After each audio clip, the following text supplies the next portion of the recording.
Happy Saturday, everybody, and let's say goodbye to a two-time Cy Young Award winner who's hanging up his cleats. You are Locked On MLB, your daily MLB podcast, part of the Locked On Podcast Network, your team every day.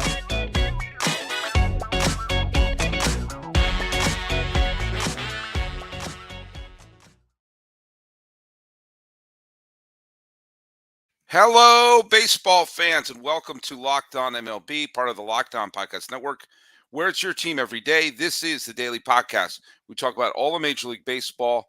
I am your host, Paul Francis Sullivan. If you don't believe me, there's my lower third. You can call me Sully.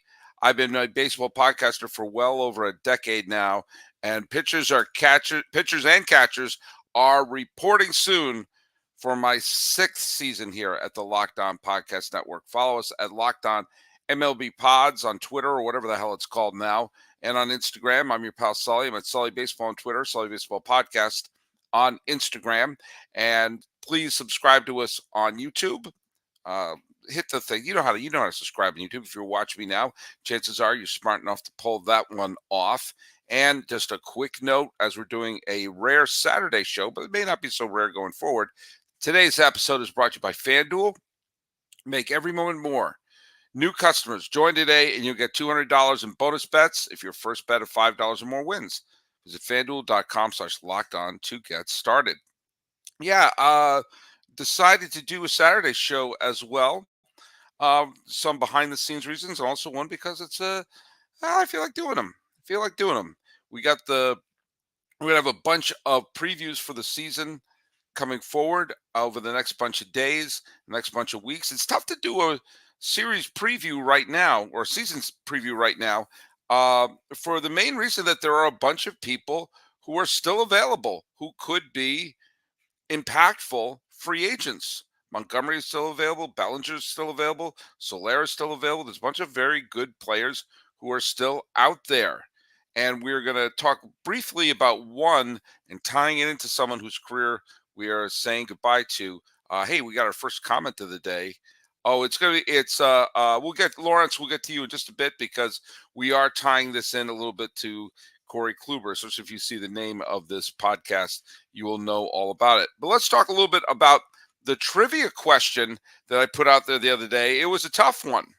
Something just dropped in my feet there. It's the perils of doing a live show. The question was, who has the third highest number of home runs as a member of the San Francisco Giants? Willie McCovey, Barry Bonds, and Willie Mays are 1, 2, and 3. That doesn't include the home runs hit by Willie Mays as a New York Giant, and obviously doesn't include the home runs hit by Barry Bonds as a Pirate or by Willie McCovey as a San Diego Padre or an Oakland Athletic. So just the home runs in San Francisco, 1, 2, and 3 belong to McCovey, Bonds, and Willie Mays. Who was in fourth place? Well, we got a bunch of guests, a bunch of people who. Big John 08865. He guessed Orlando Cepeda, who was exactly who I thought it was going to be. Nope. We had a few people guessing Buster Posey. Nope. A few people guessing Will the Throw Clark. Nope. Guess what? It's someone who was a teammate of Will Clark and a teammate of Barry Bonds, for that matter. And a couple of you got it, including Nothing 9766. The answer is Matt Williams. And I did a double take. I thought it was Cepeda. I absolutely thought it was Cepeda. But then remember, Orlando Cepeda had a lot of quality years with both the St. Louis Cardinals and the Atlanta Braves. In fact, he won the National League MVP as a member of the Cardinals. And actually he had a blink and you'll miss it cameo with the 1972 Oakland A's. But it was Matt Williams who has gone on to be the manager of the year. I bet you forgot that when he managed the Washington Nationals.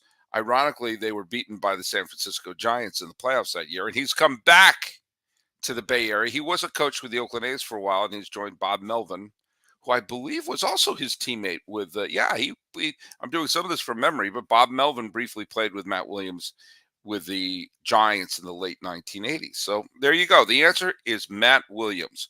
I was going to have a different segue, but Lawrence Coggins is he's a listener, and he sent this. He's watching us live, and he said, "Thank you, Corey Kluber, favorite Guardians pitcher of the 2010s era." Well, actually, they were the Indians then, but yes, I get it. The Guardians franchise. He carried our rotation for many series and dominated. Appreciate the World Series appearances and 2 Cy Young Awards. My guy for the land, legend. Thanks for the much easier segue. Corey Kluber retired. Corey Kluber of Cleveland. Say that 3 times fast. Corey Kluber had one of those interesting careers that, because we put so much value on whether or not someone's a Hall of Famer or not, a career like Kluber's, again, boy, this is sounding like a Dr. Seuss thing, may slip through the cracks of appreciation of future generations. However, those of us who saw him pitch, and those of us saw the brief burst of dominance that he had, will see that for a period of time, he wasn't one of the best pitchers in the American League. He was the best pitcher in the American League. He did win multiple Cy Young Awards. He had a couple of years where he absolutely was the dominating ace in baseball. In 2014, he won the Cy Young Award. In 2017, he won the Cy Young Award and had huge seasons with Cleveland. Led the league in all sorts of categories. You like wins, he led the league in wins. You like win-loss percentage, he led the league in win-loss percentage. You like ERA, he led the league in ERA. You like game start, he led the league in game start. You like complete games and shutouts, he led the league in both of them. You like innings pitched, boom. You like ERA plus, boom. You like FIP, boom. You like whip, boom. You like hip, bip, glip, and dip. He did all of the above between really 2013 and 2018.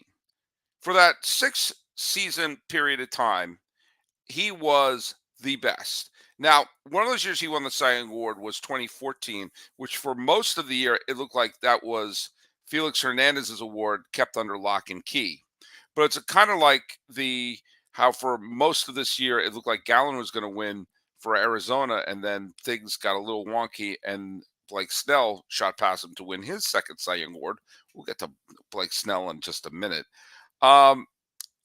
He won that first one, and I remember when that happened, I'm like, really? Corey Kluber's a Cy Young Award winner? Well, it turned out to be not a fluke. And I absolutely believe that if Cleveland had won games 5 or 6 of the World Series in 2016 and won the World Series that year, Kluber would have been the World Series MVP, having won his 2 games, including on short rest. He had a fabulous postseason then. His lone loss was when he was rushed in on short days rest in the ALCS against Toronto, and even then he didn't pitch badly. He won his first 2 games against the Chicago Cubs, and he did not have. I mean, he pitched so many innings in that year's postseason, and he didn't have a good game 7. He only lasted 4 innings. He let up a pair of home runs.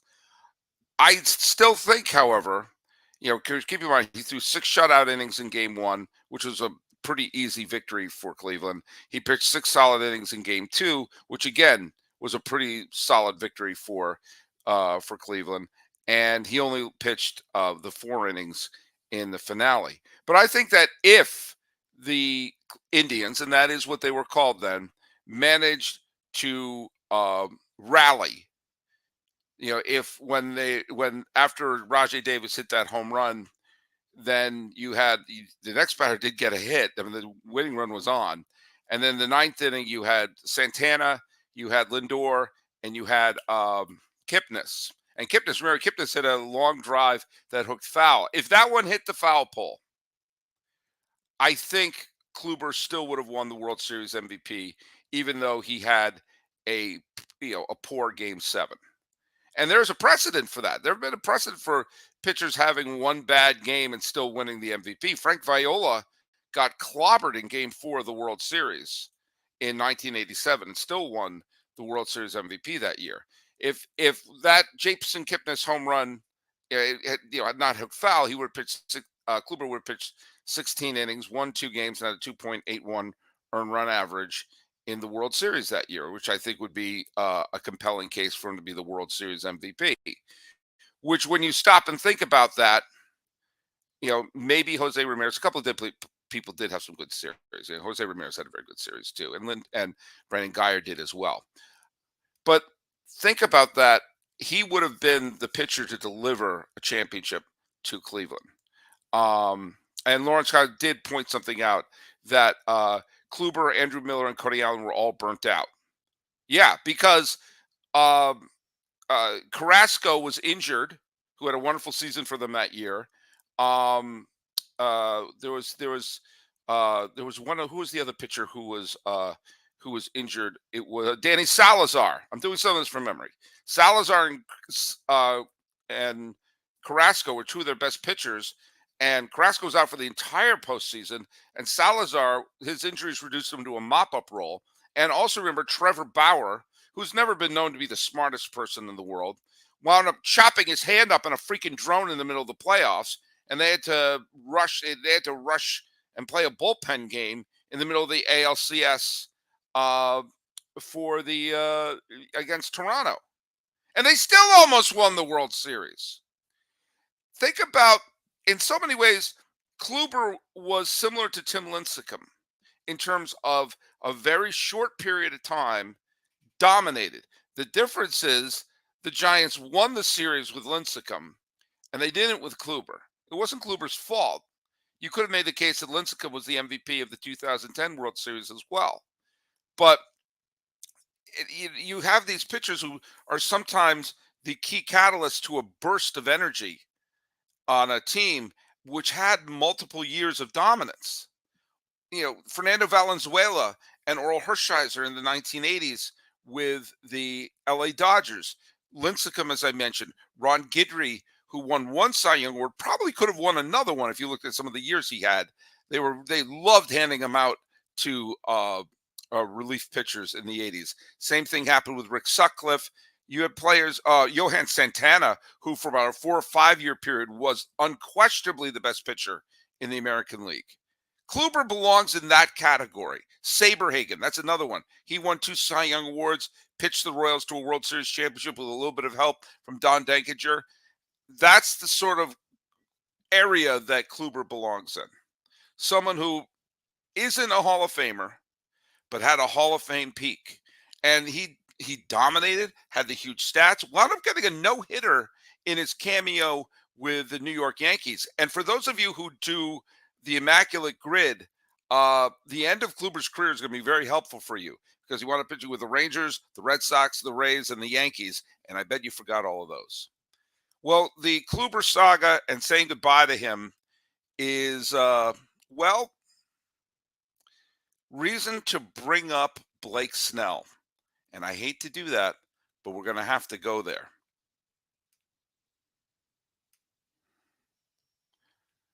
Hey, let's hear a little bit from our friends from Ibotta. Now, when you take a look at this world we're currently living in, and you're looking at the resolutions that we have to save money, we're into February. How are those resolutions going? Have you given up on them? Usually people give it up around the Super Bowl, which is tomorrow. So stop shopping without getting anything in return. If one of your resolutions was to save money, start getting cash back on every purchase you make with Ibotta. Ibotta is a free app that gives you the most cash back every time you shop, with hundreds of items from grocery and beauty supplies to toys. So you can make sure you're beating inflation no matter what you're purchasing. The average Ibotta user earns $145 a year. That can cover the cost of an entire shopping trip. Buy that flight you've been eyeing, that game you've been dying to do, or the fancy dinner you've been craving. Other apps give you points that don't amount to much. With Ibotta, just add your offers in the app, upload your receipt, and you get real cash that you can cash out in your bank account, PayPal, or with gift cards. Right now, Ibotta is offering our listeners $5 for just trying Ibotta by using the code LOCKEDONMLB when you register. Just go to the App Store or Google Play, download the free Ibotta app, and start earning cash back, and use the code LOCKEDONMLB. That's IBOTTA at Google Play or the App Store, and use the code Locked On MLB.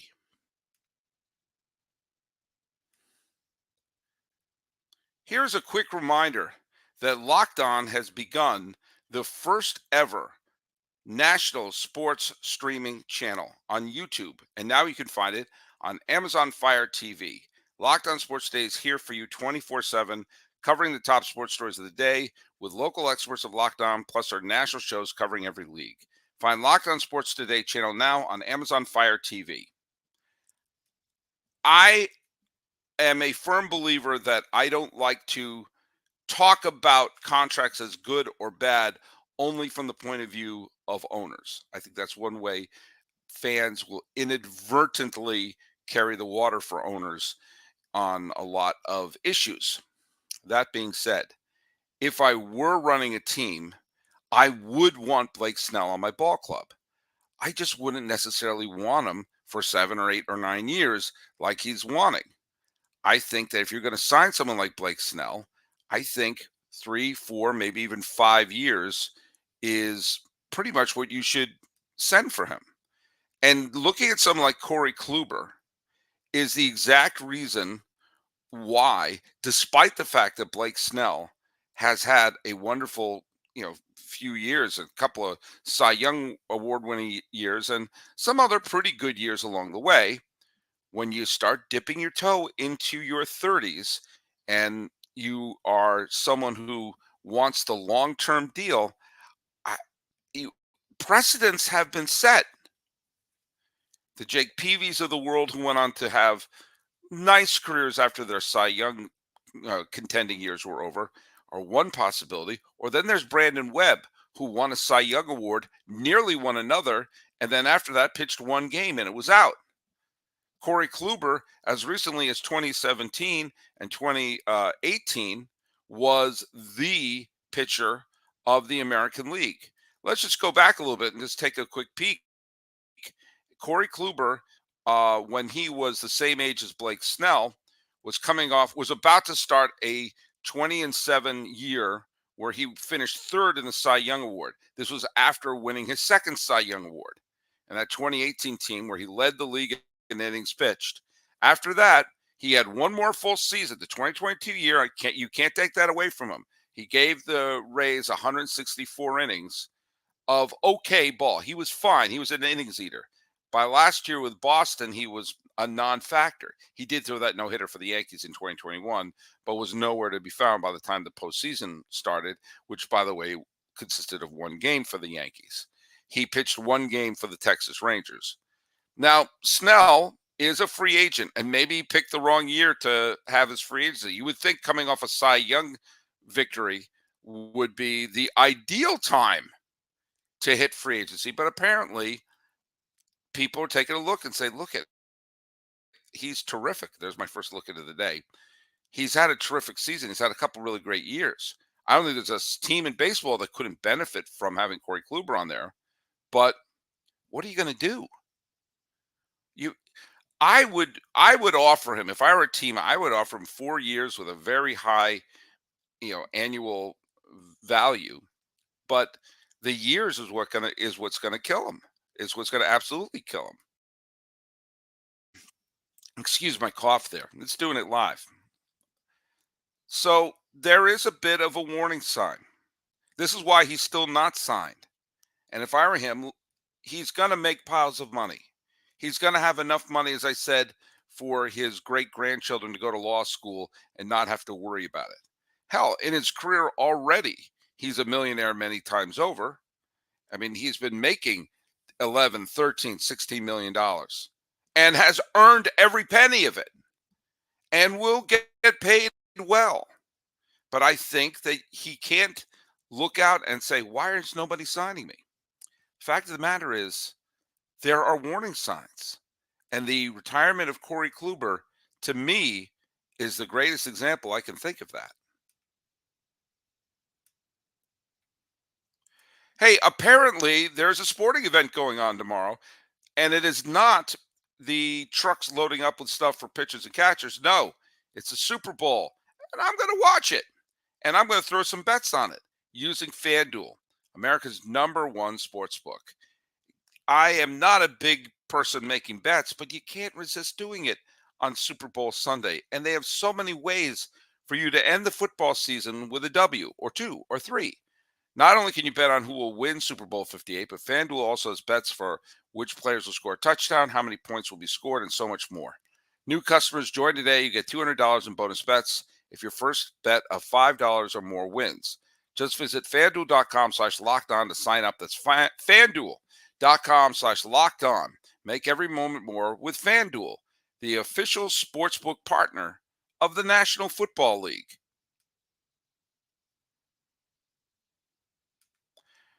And to remind you that Locked On has launched the first ever national sports 24/7 streaming channel on YouTube. And you can find it on Amazon Fire TV. Locked On Sports Today is here for you 24/7, covering the top sports stories of the day with local experts of Locked On, plus our national shows covering every league. Find Locked On Sports Today channel now on Amazon Fire TV.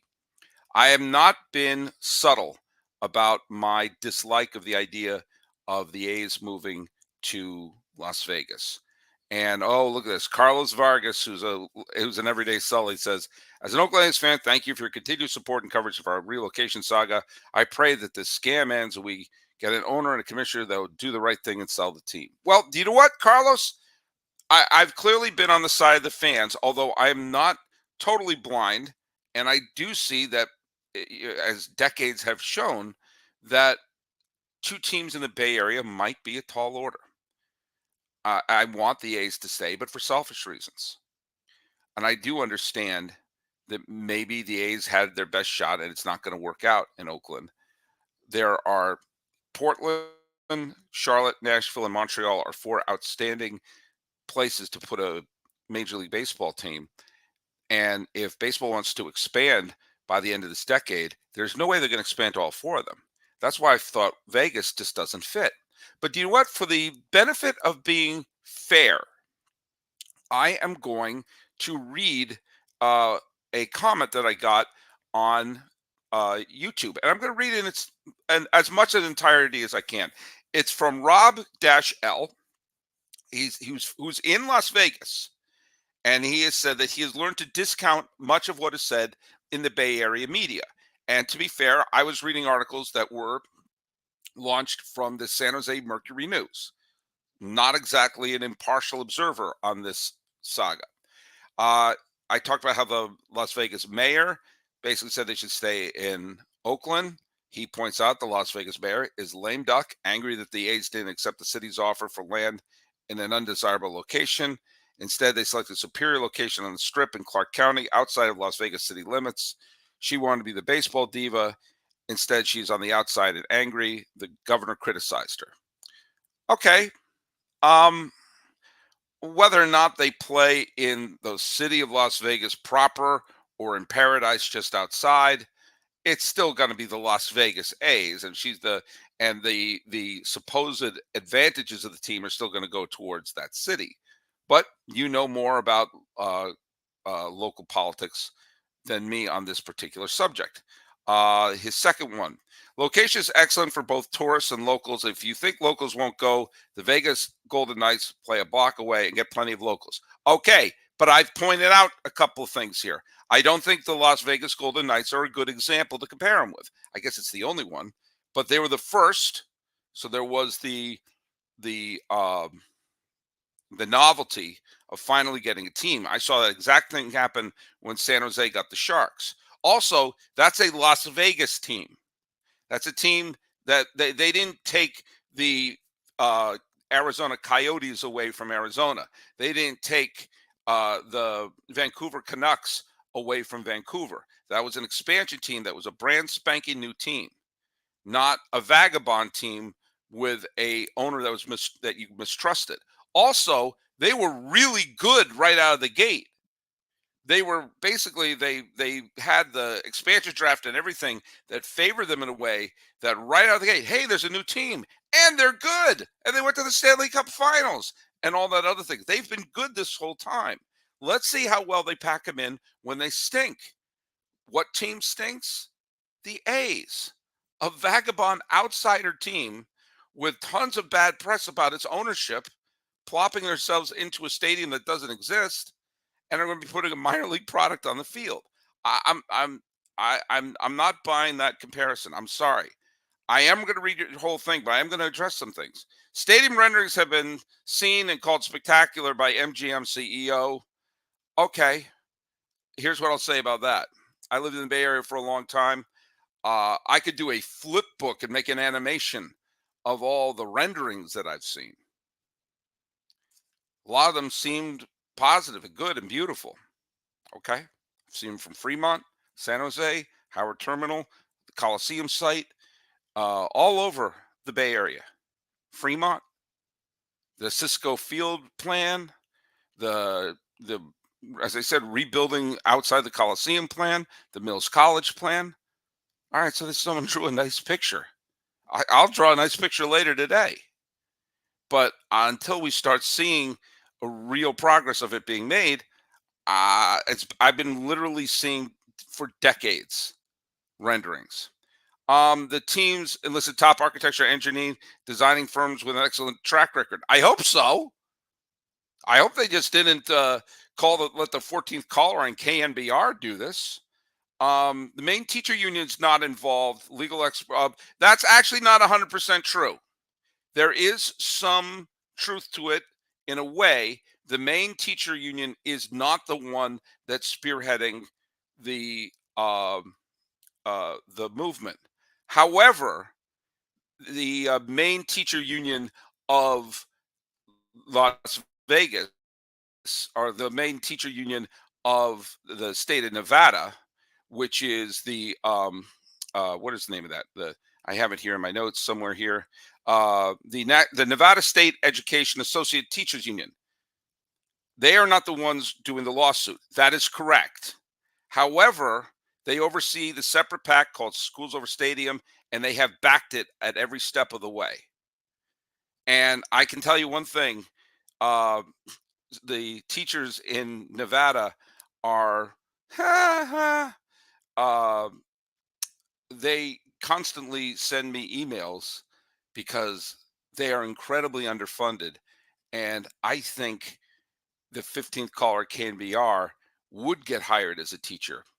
They're in the lowest 5%, the lowest, not 5%, the lowest of the top of the 50 states in the country. They're in the bottom 5 in teacher salaries. And you're darn right their top union is against the state of Nevada turning over a few cushions saying, hey, we found a few $100 million here. So you're right that the one doing the lawsuit isn't the Nevada State Education Association, but they are backing them up. Las Vegas is a strong baseball town. Many of us are Dodger fans who also become A's fans and go to home games. It's not reasonable to expect a strong fan base for a team that won't play here in a few years, but it will grow. Why? Why will it grow? Miami was looked upon as a mecca for expansion and to put a new team. So much so that it was the storyline of the film Major League was to move a team to Miami. And if there was ever a Venn diagram for a city that looked like it was going to be perfect, you have New Yorkers and transplanted Northeasterners, where baseball is huge in the Northeast. You have a huge Cuban population and a huge population from the Caribbean. Baseball is huge in the Caribbean. And it is a warm weather city, a little bit rainy, and it's a super glamorous city that you would think would attract lots of players. It's become a go-to destination for so many sports. And we've now had the Marlins for over 30 years. And they've even delivered a couple World Series titles. And I know there are many factors causing the reason why the Marlins have not caught on. But the fact matters, they haven't. Phoenix was thought to be a absolute mecca when you consider, again, warm weather, lots of transplants from places that are big time sports areas, large Latino population. Baseball is gigantic in a lot of our Latino and Mexican communities. And yet most of the people there stayed true to their Cub roots. I guarantee you there are more, if you did a tally, there are more Met and Yankee and Red Sox fans and Phillies fans living in Miami than there are Marlins fans. I'll bet you anything there are more Cubs and Cardinal fans living in Phoenix than there are Arizona Diamondback fans.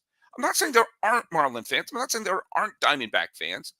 I'm just saying that the thought of, oh, this is a big city and they'll switch over. You just said you're a Dodger fan. Are you going to suddenly become an A's fan because they're a minor league team? You have the A's have moved there and are going to play in Sacramento for a few years and Salt Lake City for a few years, or maybe the minor league stadium, and then they're going to put a 100-loss team in on the Strip. You're going to drop the Dodgers. People keep their teams. I've kept the Red Sox all the years. I haven't lived in Massachusetts since Ronald Reagan was president. That becomes part of it.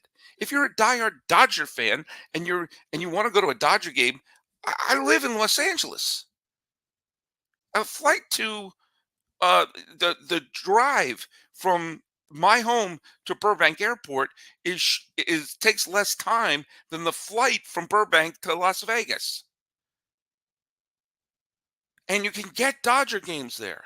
Are you going to suddenly root for a team that's losing big time and has a dreadful ownership? You're actually making the case that I'm making, that the fan base, while they may be there, have their fan interest and their sports interest rooted otherwise in other places. Has Las Vegas embraced the Raiders?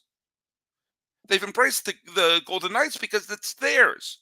I would say Vegas is a better candidate for expansion, except there are at least 4 other cities that are better.